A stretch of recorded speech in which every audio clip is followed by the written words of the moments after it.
ఛార్జ్షీట్లో రేవంత్ రెడ్డి పేరును కూడా చేర్చింది ఈడీ. ఇప్పటికే సోనియా, రాహుల్ గాంధీ పేర్లతో సహా మొత్తం 7గురిని నిందితులుగా చేర్చింది. అందులో 2 సంస్థలు కూడా ఉన్నాయి. యంగ్ ఇండియన్ అలాగే డోటెక్స్ మర్చండైజ్ ప్రైవేట్ లిమిటెడ్. ఈ 2 సంస్థలతో పాటు సోనియా గాంధీ, రాహుల్ గాంధీ, సంపెటోడా, సుమన్ దుబే, సునీల్ భండారి వీళ్లను కూడా నిందితులుగా చేర్చింది. మొత్తం 2 సంస్థలతో పాటు 7గురు నిందితులుగా ఉన్నారు. ఇప్పుడు ఛార్జ్షీట్ దాఖలు చేసింది. ఛార్జ్షీట్లో రేవంత్ రెడ్డి పేరును కూడా ఇందులో ప్రస్తావన తీసుకొచ్చింది. 2019-22 మధ్య కాలంలో యంగ్ ఇండియా, అసోసియేటెడ్ జర్నల్స్ లిమిటెడ్కి పెద్ద ఎత్తున విరాళాలు సమకూర్చడంలో రేవంత్ రెడ్డి చాలామందిని ప్రభావితం చేశారు అంటూ అందులో ఆరోపించింది. ఆయన తెలంగాణ పిసిసి అధ్యక్షుడిగా ఉన్న సమయంలో చాలామందిని ప్రోత్సహించి విరాళాలు ఇచ్చే విధంగా, లబ్ధి చేకూర్చే హామీలు ఇస్తూ విరాళాలు ఇచ్చే విధంగా ప్రోత్సహించారు అంటూ ఆయనపై పేర్కొంటూ ఈ ఛార్జ్షీట్లో రేవంత్ రెడ్డి పేరును చేర్చింది. తాజాగా ఈడీ ఛార్జ్షీట్లో ముఖ్యమంత్రి రేవంత్ రెడ్డి పేరును చేర్చడంపై పెద్ద ఎత్తున చర్చ జరుగుతోంది. 2019-22 మధ్య యంగ్ ఇండియన్ సంస్థకు విరాళాలు ఇప్పించారు రేవంత్ రెడ్డి అంటూ ఈడీ ఈ ఛార్జ్షీట్లో పేర్కొంది.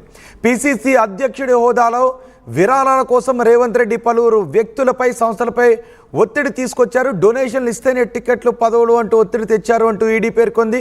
రేవంత్ రెడ్డితో పాటు అహ్మద్ పటేల్, పవన్ బన్సాల్ పేర్లు కూడా ఇందులో చేర్చింది. ఈడీ ఛార్జ్షీట్లో ముఖ్యమంత్రి రేవంత్ రెడ్డి పేరుపై కేటీఆర్ సెటైర్లు కూడా వేస్తూ ఉన్నారు. సీఎం అవినీతి బండారం బయటపడింది అంటూ కేటీఆర్ కామెంట్స్ చేశారు. ఇప్పటి వరకు ఇందులో వీళ్ళ పేర్లు మాత్రమే, ఈ 7గురిని మాత్రమే నిందితులుగా చేర్చారు. సోనియా గాంధీ, రాహుల్ గాంధీతో పాటు యంగ్ ఇండియన్ సంస్థ, అలాగే మరో సంస్థతో పాటు మరో 3గురిని కూడా ఇందులో నిందితులుగా చేర్చారు. రేవంత్ రెడ్డి పేరును ఛార్జ్షీట్లో ప్రస్తావించినప్పటికీ ఆయనను ఎక్కడా కూడా నిందితుడిగా పేర్కొనలేదు. కానీ రేవంత్ రెడ్డి పెద్ద ఎత్తున ప్రలోభాలకు గురిచేసి యంగ్ ఇండియన్ లిమిటెడ్కు విరాళాలు ఇచ్చే విధంగా చాలామందిపై ఒత్తిడి తీసుకొచ్చారు అంటూ ఈ ఛార్జ్షీట్లో ఈడీ పేర్కొనడంపై రాజకీయ దుమారం చెలరేగుతోంది. మా ప్రతినిధి మధు ఉన్నారు పూర్తి సమాచారం అందించడానికి. మధు, నేషనల్ హెరాల్డ్ కేసు దేశవ్యాప్తంగా సంచలనం సృష్టించిన కేసు. ఈ కేసులో ఒకసారి మా ప్రతినిధి మధుతో మాట్లాడే ప్రయత్నం చేద్దాం. ఒకసారి నేషనల్ హెరాల్డ్ కేసును మనం చూద్దాం. నేషనల్ హెరాల్డ్ కేసు మొత్తం దేశవ్యాప్తంగా చర్చనీయాంశంగా మారిన కేసు. ఇందులో సోనియా గాంధీ, రాహుల్ గాంధీని నిందితులుగా చేర్చింది ఈడీ. 2,000 కోట్ల రూపాయల విలువ చేసే ఆస్తులను కేవలం 50 లక్షల రూపాయలకే తీసుకునే విధంగా పావులు కదిపారు. ఇందులో వందల కోట్ల రూపాయలు అక్రమ లాభాన్ని పొందారు.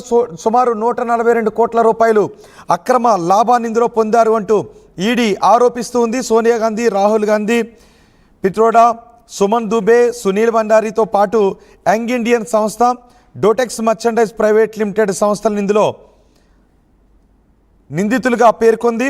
సోనియా గాంధీ, రాహుల్ గాంధీ యంగ్ ఇండియన్ సంస్థ ద్వారా అసోసియేటెడ్ జర్నల్స్ లిమిటెడ్కి సంబంధించిన 2,000 కోట్ల రూపాయల విలువైన ఆస్తులను స్వాధీనం చేసుకోవటానికి కుట్ర చేశారు. అందులో కేవలం 50 లక్షల రూపాయలు మాత్రమే చెల్లించి ఈ 1,000 కోట్ల రూపాయల విలువైన ఆస్తులను యంగ్ ఇండియా సంస్థకు వచ్చే విధంగా పావులు కదిపారు అని చెప్తున్నారు.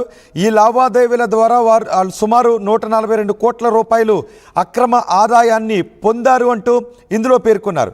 ఇది మనీ లాండరింగ్ నిరోధక చట్టం కిందకే వస్తుంది అంటూ పేర్కొన్నారు. ఈ నేపథ్యంలో వీళ్ళందరిపైన కేసు నమోదు చేసి ఇప్పుడు ఛార్జ్షీట్ కూడా వేశారు. అయితే ఛార్జ్షీట్లో రేవంత్ రెడ్డి పేరును ఇక్కడ ప్రస్తావించారు. ఛార్జ్షీట్లో రేవంత్ రెడ్డి పేరును ప్రస్తావించడం పెద్ద ఎత్తున తెలంగాణ రాజకీయాల్లో చర్చనీయాంశంగా మారింది. రేవంత్ రెడ్డి 2019-2022 మధ్య కాలంలో యంగ్ ఇండియా లిమిటెడ్కు విరాళాలు ఇప్పించడానికి చాలామంది వ్యాపారవేత్తలను, రాజకీయవేత్తలపై ఒత్తిడి తీసుకొచ్చారు అని చెప్తున్నారు.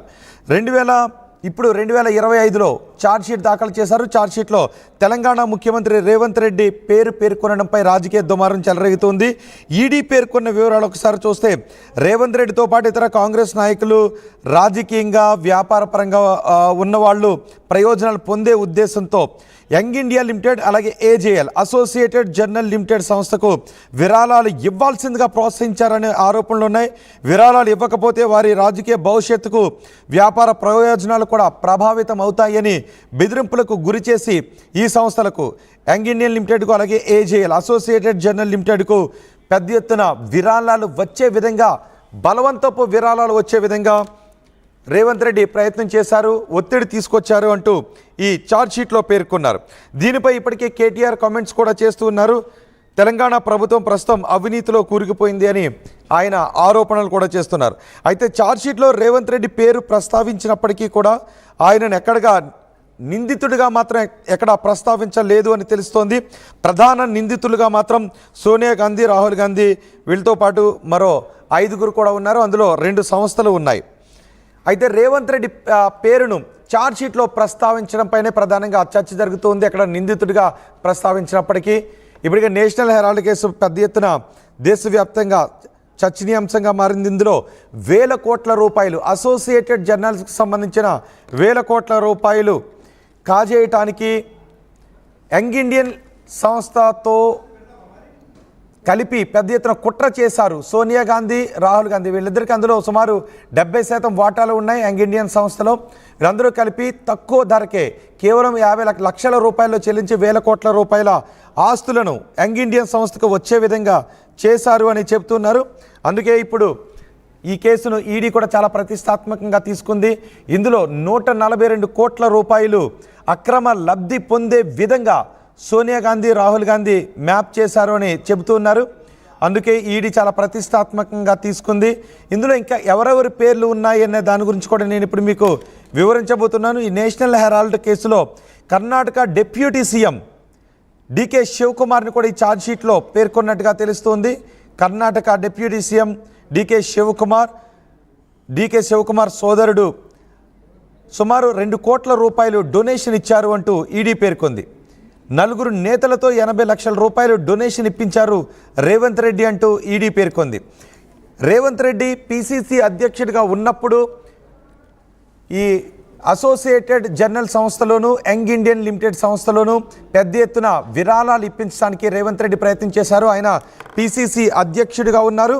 పిసిసి అధ్యక్షుడిగా ఉన్నప్పుడు టికెట్లు ఇప్పించడానికి ఎవరైతే డొనేషన్స్ ఇస్తారో వాళ్ళకి మాత్రమే టికెట్లు ఇస్తాము అని బెదిరించి బలవంతం చేసి ఈ సంస్థకు డొనేషన్స్ ఇప్పించే విధంగా రేవంత్ రెడ్డి పావులు కదిపారు అంటూ ఎన్ఫోర్స్మెంట్ డైరెక్టరేట్ ఈడీ ఛార్జ్షీట్లో పేర్కొంది. కానీ రేవంత్ రెడ్డిని ఎక్కడ నిందితుల జాబితాలో మాత్రం చేర్చలేదు. కేవలం బలవంతం పెట్టి కొంతమంది రాజకీయ నాయకులు, వ్యాపారవేత్తల చేత ఈ యంగ్ ఇండియన్ లిమిటెడ్లో డొనేషన్స్ ఇప్పించే విధంగా మాత్రం బలవంతం చేశారు, ఫోర్స్ చేశారు, ఒత్తిడి తీసుకొచ్చి కొంతమందితో ఈ లక్షల రూపాయల డొనేషన్ ఇప్పించారు అంటూ ఈడీ ఇందులో పేర్కొంది.